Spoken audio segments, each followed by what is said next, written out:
मेरा नाम मेघा है। मेरी बड़ी दीदी की शादी 2 साल पहले भोपाल हुई थी। मैं दिखने में अपनी बहन से कुछ ज्यादा ही सुंदर हूँ। एक दिन की बात है, दीदी का कॉल मम्मी के पास आया। मैं प्रेग्नेंट हूँ, अब मुझसे काम नहीं हो पा रहा है और ये भी परेशान हो रहे हैं। मम्मी, आप मेघा को भोपाल भेज दो। मम्मी मान गई और उन्होंने मुझे ट्रेन से भोपाल के लिए रवाना कर दिया। भोपाल स्टेशन पर जीजाजी मुझे लेने आ गए। मेरे जीजाजी बहुत ही हैंडसम है। जो भी लड़की एक बार उन्हें देख ले तो नजर नहीं हटा पाती। जीजाजी मुझे घर ले गए। उस दिन हम तीनों ने खूब बातें की। मैंने दीदी के घर का सारा काम संभाल लिया। इससे दीदी और जीजाजी बहुत खुश थे। उस दिन बात करते करते बहुत रात हो गई थी। दीदी का सिर्फ एक कमरे का फ्लैट था, तो जीजाजी बोले, तुम दोनों बहनें रूम में सो जाओ, मैं बाहर सोफे पर सो जाऊंगा। सुबह दीदी जल्दी उठकर नीचे टहलने चली गई और मैं अकेले सो रही थी। इतने में जीजाजी अंदर आए और बिना कुछ बोले ब्लैंकेट में घुस गए।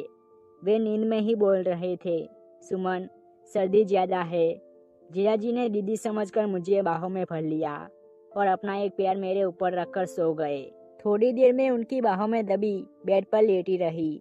सच बताओ तो उस दिन पहली बार मैंने किसी मर्द को टच किया था। क्या बताओ यार, वह एहसास कुछ अलग ही था। फिर मुझे जीजाजी का ख्याल आया तो मैं हल्के से नीचे को खिसक कर बेड से उतर गई और बाहर सोफे पर आकर लेट गई। कुछ देर बाद दीदी आ गई और मुझे जगाने लगी। उन्होंने जीजाजी को चाय बनाकर दी और जीजाजी फ्रेश होकर कुछ देर बाद ऑफिस के लिए निकल गए। उनके जाने के बाद दीदी और मैं मिलकर घर का काम करने लगे। करीब 8 दिनों तक ऐसा ही चलता रहा। जीजाजी रोज कमरे में आते और मुझसे लिपट कर सो जाते। मैं भी जीजाजी के स्पर्श का सुख लेकर उनसे अलग हो जाती थी। फिर एक दिन जीजाजी मुझे बाहर घुमाने ले गए। बाइक चलाते समय जीजाजी जैसे ही ब्रेक मारते, मेरे उनकी पीठ से टच हो जाते। पहले पहल तो मुझे थोड़ा अजीब सा लगा, पर बाद में मुझे भी मजा आने लगा। 2 घंटा बाद हम दोनों वापस आ गए। अब दीदी का 9वां महीना चल रहा था। वे अपने हाथ से नहा नहीं पा रही थी, तो एक दिन मैं उन्हें नहलवा रही थी। उनको नहलाकर मैं बस बाहर आ ही रही थी कि मेरा अचानक से पैर स्लिप हो गया। दीदी ने जीजाजी को आवाज दी और बोली, जरा जल्दी आकर देखो, मेघा गिर गई है। जीजाजी भागकर आए और उन्होंने मुझे उठा लिया। वे अपनी गोद में ही मुझे अपने कमरे में ले गए। दीदी जब तक बाथरूम में ही थी। मेरी कमर में बहुत जोर से चोट लगी थी। जीजाजी बोले, मैं सुमन को भेजता हूँ, वह तुम्हें दर्द की क्रीम लगा देगी। दीदी अभी भी बाथरूम में ही थी। मैंने जीजाजी से कहा, जीजाजी दर्द बहुत है, आप ही थोड़ी सी क्रीम लगा दीजिए। जीजाजी ने मेरी कमर पर क्रीम लगाना शुरू किया। उस समय जो भी मेरी हालत देख लेता तो उसका वही पानी निकल जाता। जीजाजी ने भी शायद अपना संयम तोड़ दिया था। वो मुझे खा जाने वाली नजरों से घूर रहे थे। मैं समझ गई कि जीजाजी का भी मन है। मैंने कहा, जीजाजी ये दर्द तो ठीक हो जाएगा, पर एक बहुत पुराना दर्द है, उसे आप ही ठीक कर सकते हो। प्लीज उसे भी दूर कर दो तो मानूं कि आप कुछ है।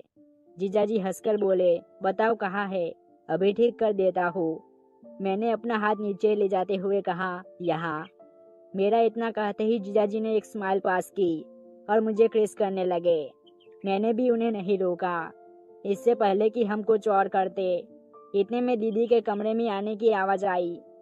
मैंने अपने कपड़े ठीक कर लिए और जीजाजी भी चले गए। बस फिर क्या था, हम दोनों मौके की तलाश में थे। दूसरे ही दिन हमें मौका मिल गया। दीदी को पड़ोस के घर जाना था, तो मैं उनको उधर छोड़कर आई। उस दिन संडे था, तो जीजाजी भी घर पर ही थे। दीदी ने कहा, जब मुझे आना होगा मैं तुझे फोन करके बुला लूंगी।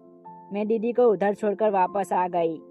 सबसे पहले तो मैंने दरवाजा अच्छे से लॉक किया, फिर जीजाजी को आवाज दी, अरे मेरे प्यारे जीजाजी, आइए, अब आप अपनी साली को भी जरा टाइम दे दीजिए। जीजाजी बोले, सुमन कहाँ है? मैं बोली, मैंने उनको पड़ोसी के घर में छोड़ दिया है, अब अपने पास शाम तक का समय है। बस फिर क्या था, जीजाजी मुझे अपने कमरे में ले गए और उसके बाद हम दोनों जन्नत का मजा लेने लगे। उसके बाद जब तक मैं दीदी के घर रही, तब तक जीजाजी से अपनी सेवा करवाती रही।